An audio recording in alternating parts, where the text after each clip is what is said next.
Olá pessoal, é um prazer estar aqui com vocês para darmos continuidade a uma série de estudos sobre o Iluminismo. Mas antes de tudo, eu gostaria de agradecer a você que tem acompanhado o nosso canal, que tem se inscrito e que tem visualizado e compartilhado o nosso trabalho. Obrigado de coração a alunos e amantes da história. Vamos ao que interessa. Hoje nós iremos falar sobre um dos principais teóricos do Iluminismo, que é o John Locke. John Locke, ele na realidade é o filósofo inglês do século XVII, né, de 1632 a 1704. Ele estudou filosofia, medicina e ciências naturais na Universidade de Oxford, Inglaterra. E na mesma universidade também ele lecionou o grego, a filosofia e também a retórica.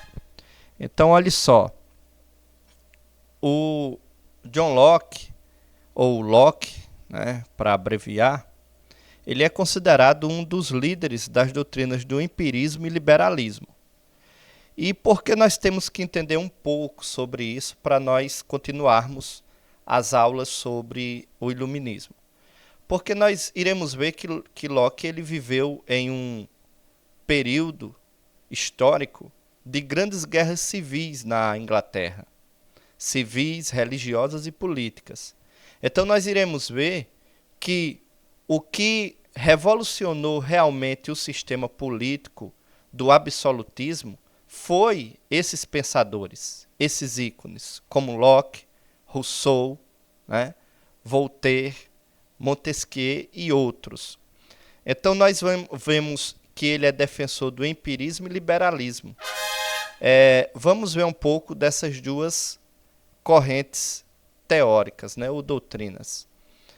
O empirismo, a filosofia empírica vem do grego, que quer dizer experiência, ganha formulação paradigmática, sistemática, metodológica e crítica consciente a partir de Locke. Seguindo a linha tradicional do empirismo, que admite que todo conhecimento vem da experiência, portanto, dos sentidos. Locke busca compreender qual a gênese, a função e os limites do entendimento humano. De acordo com Locke, a mente é como uma cera passiva, desprovida de conteúdos, em que os dados da sensibilidade vão imprimindo ali as ideias que podemos conhecer. Então veja bem, o empirismo é nada mais nada menos que o conhecimento experiencial, né? Em que o ser humano, através de suas experiências, ele passa a conhecer as coisas. Então, para Locke, o ser humano, a mente humana, seria como uma tábua rasa, em que ele nasce sem ter influência, mas a partir do momento que ele vai crescendo, ele vai ali sendo influenciado.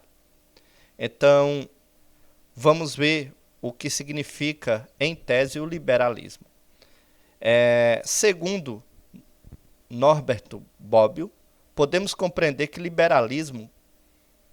liberalismo, melhor dizendo, como uma determinada concepção de Estado, na qual este tem poderes e funções limitados. Assim será o avesso daquele Estado no qual o poder absolutista imperou em boa parte da Idade Média e da Idade Moderna. Então nós sabemos que, eu quero pedir desculpa, né, aqui a esse barulhozinho que atrapalha, né? Mas enfim, vamos continuar. Então o que é que acontece?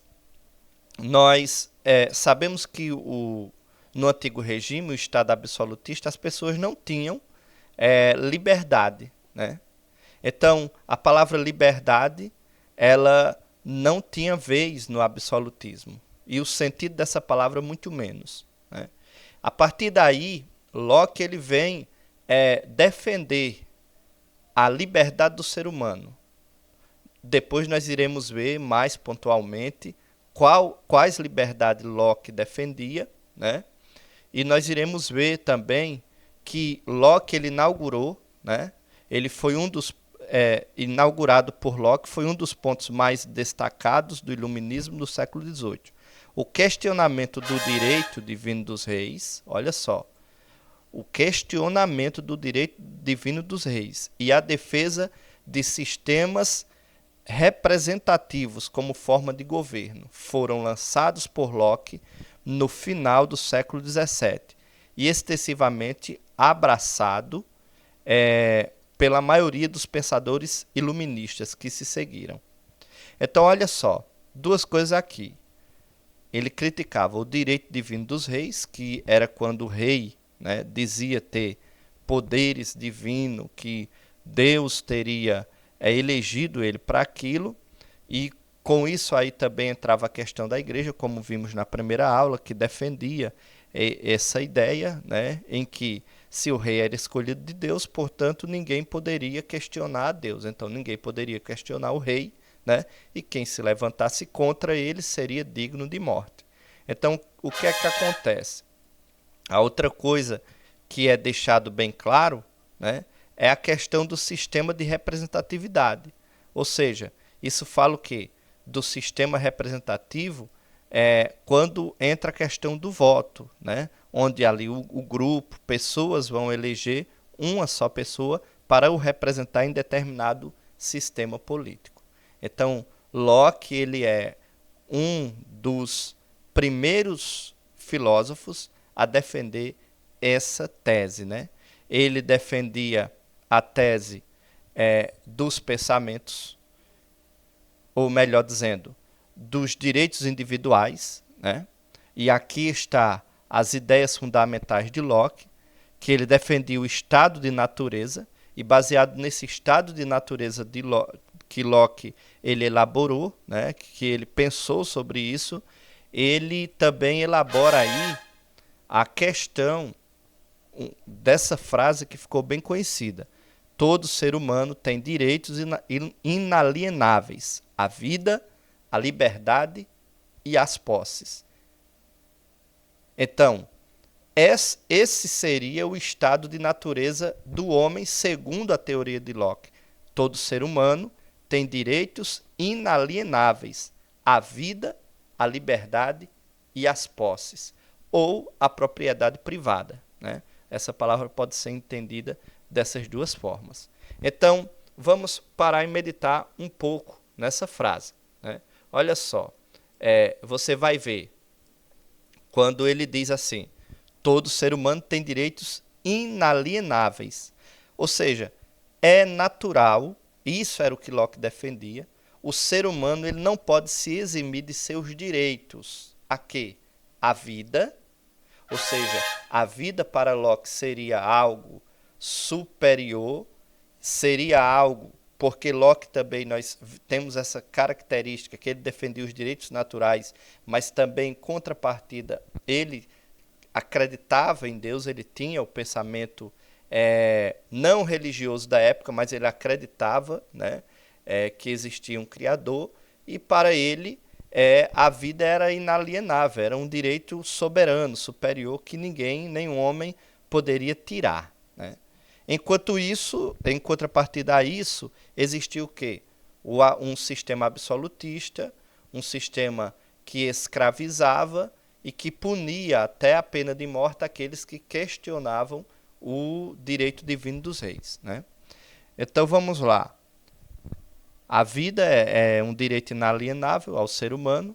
A liberdade, olha só, já sendo aí precursor dos dias atuais, quando a nossa Constituição defende, né, as liberdades individuais, mas tudo isso tem uma raiz filosófica, tem uma raiz, um processo histórico começado lá em Locke, né?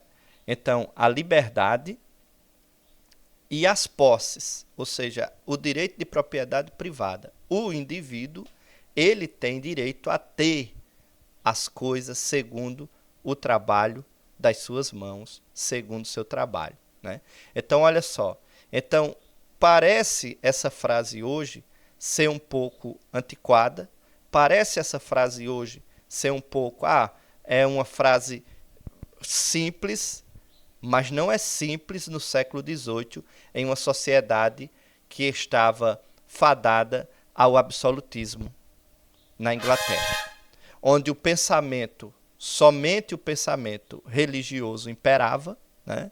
Que dava aos reis direito de escravizar e até matar aqueles que se levantavam contra, e em um pensamento também que as pessoas não tinham, em uma era, melhor dizendo, em que as pessoas não tinham suas liberdades individuais garantidas, liberdade de direito de vir, liberdade política, liberdade filosófica, liberdade religiosa, muitas vezes era restringida também, né, por a fé que era confessada pelo estadista, pelo rei.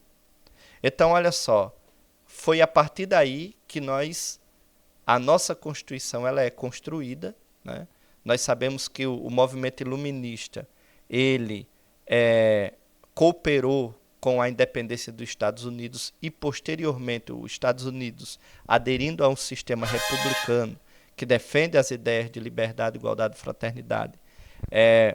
Posteriormente, nós temos também a questão das constituições de outros países, e também com a Revolução Francesa, né? A Revolução Francesa vai também influenciar esse pensamento de liberdade, igualdade e fraternidade. Mas tudo pautado nesses direitos, né? Olha só o que Locke dizia. Ao se associar, o indivíduo transfere aos seus representantes no parlamento a incumbência de defendê-lo na luta pelos seus direitos inalienáveis à vida, à liberdade e às posses. No seio do parlamento, o legislativo é o poder supremo, de onde emerge o executivo, o gabinete, o judiciário, emerge das urnas que exprimem a vontade popular. Então veja bem como um Locke encara a atual situação política do país dele e de países da Europa daquela época, mas ele coloca aí uma mudança, né? E ele fala que isso aí é natural, ele fala que isso aí, o direito da representatividade é natural, as pessoas têm direito, né? E esse direito deve ser respeitado. E elas têm direito de escolherem seus representantes. Sabemos que aqui ainda não era um voto direto como nós temos hoje, mas já era um início para que isso hoje estivesse acontecendo. Então, pessoal, apenas um resumo aí, né, sobre o principal pensamento de Locke. Eu agradeço a todos, se inscreva no canal e um abraço a todos.